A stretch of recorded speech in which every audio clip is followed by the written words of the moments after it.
Hey, how's it going, everybody? Welcome back to Art of Creation Homestead. My name is Jason.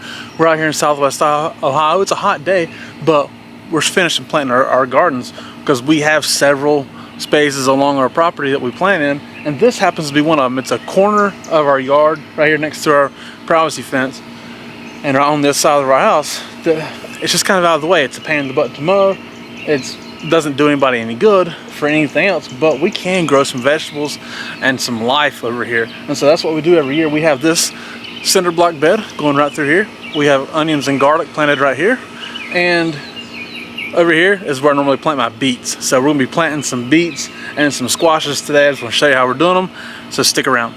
Now again, this little cinder block bed over here doesn't get a crazy amount of sun, but gets enough sun, and we always plant it full of beets. And we normally have onions planted like in these little holes. A lot of these holes did not actually, the onions didn't live for whatever reason. They just died off.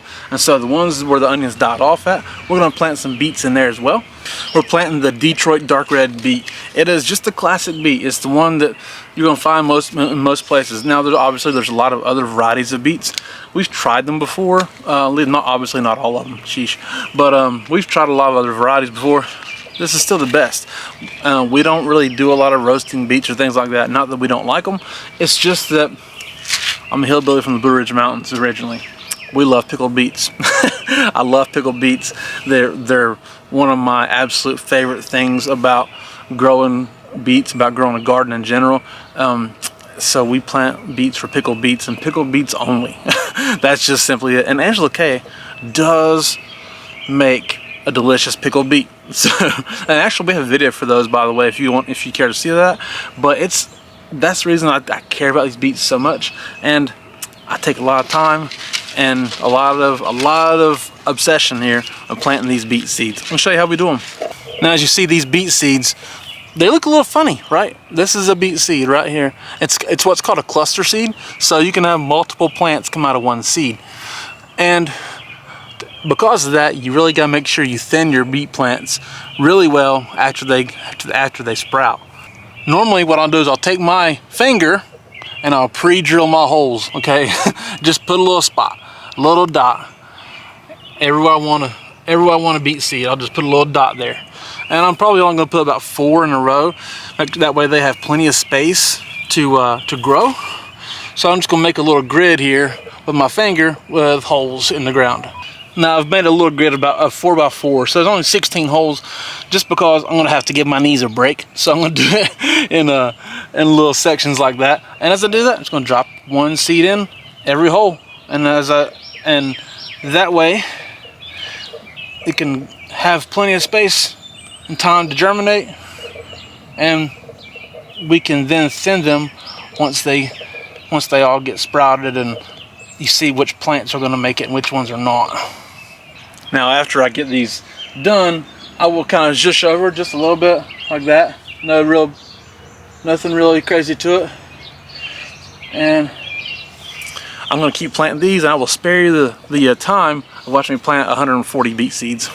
Now, Angela and I have already went through these beds, taken out any weeds, added our fertilizer, which this time was just a lot of worm castings, some azomite, and just our base fertilizer.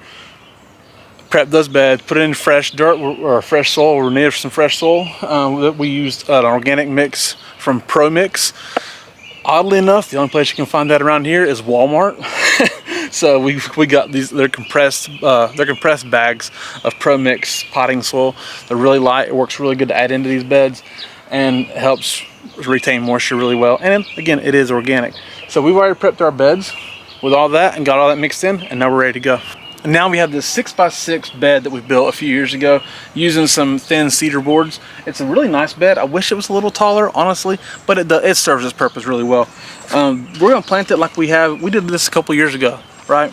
Where we planted okra up and down and across, which created a quadrant. Quadrants here, like 1, 2, 3, 4 quadrants. And in those quadrants, we're going to put some squash. So the okra we're going to plant first. We're going to do some Gene Orange okra. We're going to put it this way. Then we're going to take this okra, this Hill Country red okra, and we're going to plant it up and down. One reason why we like doing it this way is that they actually work really well as companion plants, okra and winter squash, because these okra, the plants themselves, create this big beautiful flowers, and those flowers attract pollinators for the squash. And it also seems to ward off the squash bugs just a little bit, don't it? I mean, we did it before. Now the squash bugs eventually do come in, but this okra does seem to help for whatever reason. I don't know why, but it does seem to help. And these worked really stinking well together.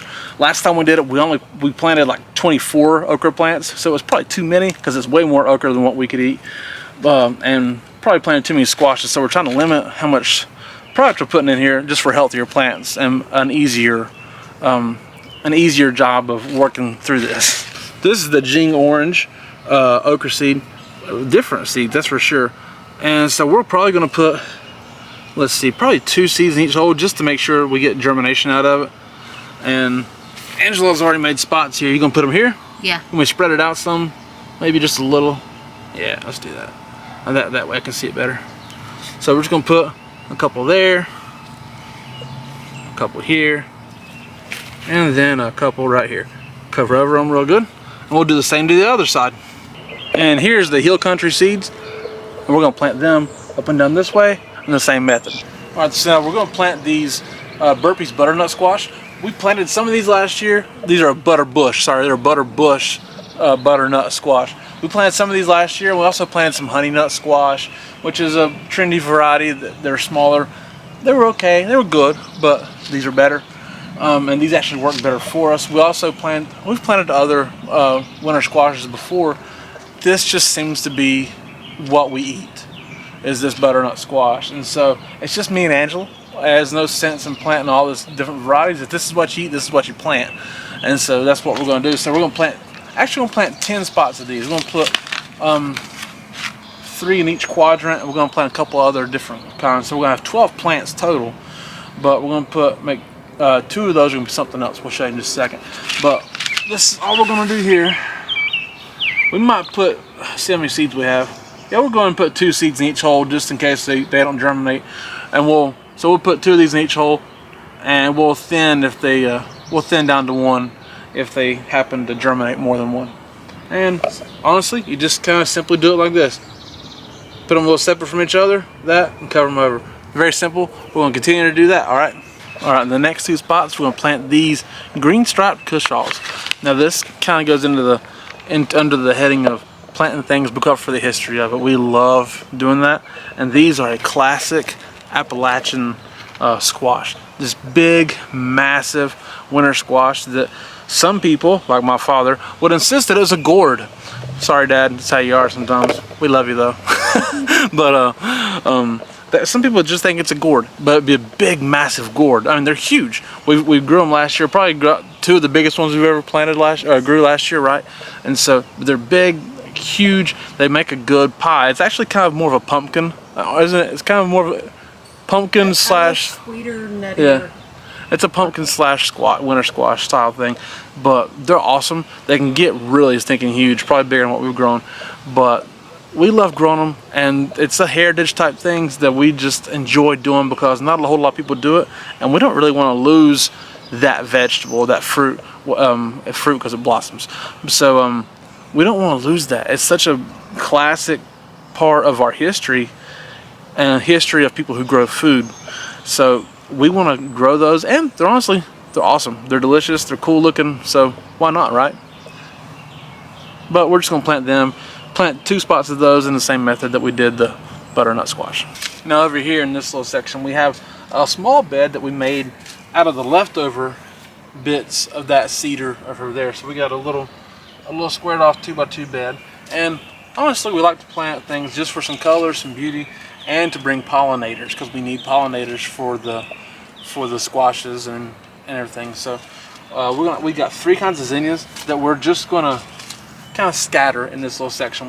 This is a 2x2 part. We had leftover dirt, so we kind of made a little section right there to put some more flowers in, just because we could. So we're gonna plant these Queen Lime Blush, and we're gonna plant this Macarenia, I guess that's how you say. And then we have another one here. There's no picture of it. It's from Gurney's. It's called Queenie Lime with Blotch. So it may be similar to this, but maybe a little different too. So we're going to put those two on the ends and put the other one in the middle. And honestly, like the clean lime, you don't get a whole lot of seeds from them. Anybody you buy clean lime from, you don't get many seeds. And maybe you don't get a great germination either. I'm not really sure. But see, that's all there is in the whole pack right there. So all we're going to do is just kind of zhuzh this a little bit over, just like that, similar to how we do herb seeds and lettuce seeds. And we're just going to scatter very liberally. It's the only thing we do liberally around here, besides salt. Just do that, and just zhuzh back over, like that. Now I'll take this section here and kind of zhuzh over this way for the next flower. That way I'm not kind of interfering with that section there. We'll kind of do this back and forth. Actually, you know what? I could probably just do this entire section right here and that one cut an inch. Yeah. I could, so I could just do this whole section right here in the next color. And we're just gonna keep planting these until we're done, so I'll spare you the boring details of me zhuzhing dirt over. Alright? Alright, so there it is. A whole lot of seeds planted in a really small space, just out of the way of our yard. So thank you guys so much for watching. We do appreciate it. We're going to try and keep the squirrels out of these beds, keep them from digging up the seeds, keep them from digging up all the fresh loose dirt. But thank you guys so much for watching. We do appreciate it. Hey, my name is Jason. That's Angela Kay. This is Art of Creation Homestead. We love y'all. God bless you and goodbye.